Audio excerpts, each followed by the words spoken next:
சரி, இன்றைக்கி நம்ம என்ன பார்க்க போகிறோம் அப்படின்னு பார்த்திங்கன்னா, இதோட கான்டெக்ஸ்ட் என்ன அப்படின்றது எனக்கே தெரில. ஏன்னா இது நான் ரொம்ப ரேண்டமாக எழுதியிருந்திருக்கேன். இதை படிச்சுட்டு இதுக்கான அர்த்தம் என்ன அப்படின்றத அப்புறம் அப்படியே லைனாக பார்த்துடலாம். சரி, ஃபஸ்ட்டு படிச்சிடுறேன். என்னென்னா, உன் விழி என்னும் விறகினில் நான் விரும்பிதான் அமர்கிறேன். உன் விருப்பங்கள் காட்டினால் அதை விரும்பி நான் தருகிறேன். நீ இருள் கடலில் மூழ்கினால் வெளிச்சம் நான் ஆகிறேன். விறகு என்னும் என் விரல்கள் தீர மரப்பட்டையாய் நான் மாறுவேன்.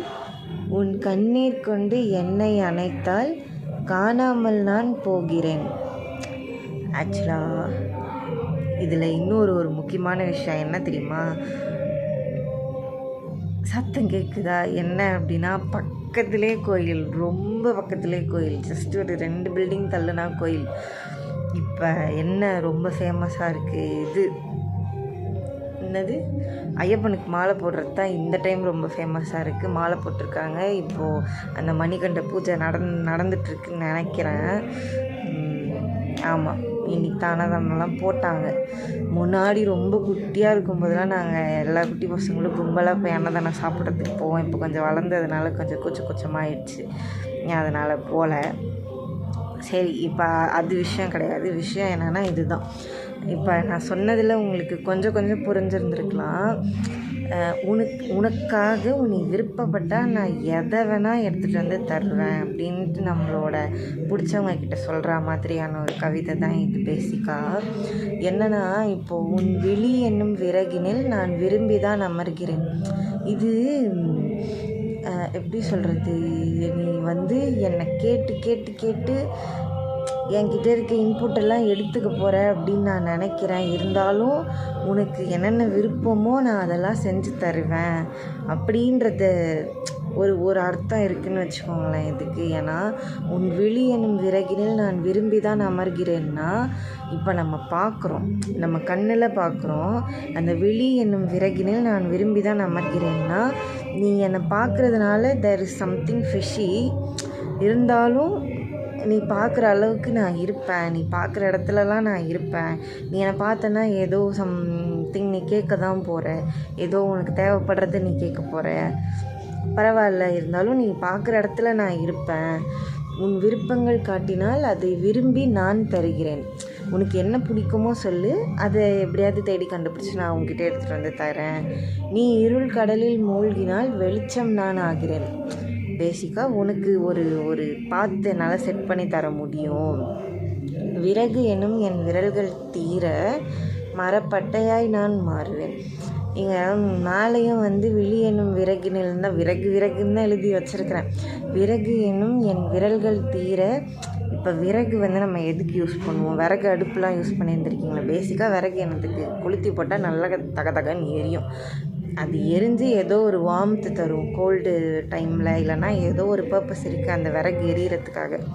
அடுப்பு எரிக்கலாம், இல்லை பேசிக்காக ஏதாவது ஒன்று ஹீட் பண்ணுறதுக்காக, அந்த ஹீட் சோர்ஸ் கொடுக்கறதுக்காக தான் அந்த விறகை நம்ம எரிப்போம்.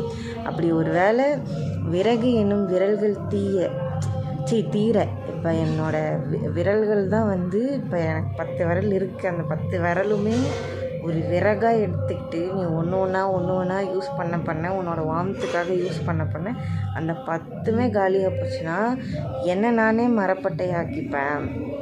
மரப்பட்டையாக அது தானே, ஒரு வுட்டு பேர்ன் ஆகும். ஸோ என்னை பேர்ன் பண்ணி நான் உனக்கானது எல்லாமே நான் செஞ்சு தருவேன் அப்படின்னு. உன் கண்ணீர் கொண்டு என்னை அணைத்தால் காணாமல் நான் போகிறேன். இப்போது நான் பேர்ன் ஆகிட்டுருக்கேன். நான் ஆல்மோஸ்ட் காலியாக போகிறேன், அந்த ஒரு ஸ்டேஜில் இருக்கேன். லைக் எப்படி சொல்கிறது, அந்த விறகெல்லாம் எரிஞ்சு எல்லாம் முடிஞ்சிச்சுன்னா ஆஷஸ் ஆகிடும். நீங்கள் பார்த்துருக்கீங்கள்ல, அப்படியே தூளாகிடும். அப்படி உன் கண்ணீர் கொண்டு என்னை அணைத்தால் காணாமல் நான் போகிறேன். இப்போ ஆல்மோஸ்ட் நான் அவ்வளோதான். என்னை நானே சாக்ரிஃபைஸ் பண்ணி இது பண்ணிட்டேன். இப்போ அந்த விறகு அணைக்கணும் அப்படின்னா, இப்போ நம்ம கேஸ் ஸ்டவ்லாம் யூஸ் பண்ணுறோன்னா அந்த ஸ்டவ் ஆஃப் பண்ணால் ஆஃப் ஆகிடும். ஆனால் விறகடுப்புலாம் ஒன்று நம்ம அந்த விறகு வெளியே எடுத்து வைக்கணும், அப்படி இல்லைன்னா அது மேலே தண்ணி தெளித்து தான் அணைக்க முடியும். அப்படி உன் கண்கள் கொண்டு என்னை அணைத்தால், உன் கண்ணீர் கொண்டு என்னை அணைத்தால், என் மேலே தண்ணி தெளித்து என்னை அணைச்சிக்கிற மாதிரி. ஏன்னா ஆஃப் பண்ணுற மாதிரி இருங்க. அவரும் வந்த மாதிரி இருந்தது. சரி, உன் கண்ணீர் கொண்டு என்னை அணைத்தாலுன்றது ஒரு தண்ணி தெளித்து என்னை அணைக்கிற மாதிரி, அந்த எரிஞ்சிட்ருக்க விறகு அணைக்கிற மாதிரி உன் கண்ணீரை வச்சு என்னை அணைச்ச அப்படின்னா அதில் நான் அப்படியே காணாமல் போயிடுவேன். ஏன்னா உன்னோட கண்ணீர் பட்டு தான் நான் அணையணும் அப்படின்னா அப்படிப்பட்ட கண்ணீர் எனக்கு வேண்டாம். நீ அழாத, தயவு செஞ்சு. நான் கூட எதனா அழைக்கிறேன், நீ மட்டும் அழாத அப்படி சொல்லிட்டு. ஆனால் இப்படியும் இருப்பாங்க தான் போல். நான் என்ன ஒரு மோடில் நான் இப்படிலாம் எழுதியிருக்கேன். எனக்கு சத்தியமாக இப்போ நினச்சா எனக்கு சீரியஸாக சிரிப்பு தான் வருது.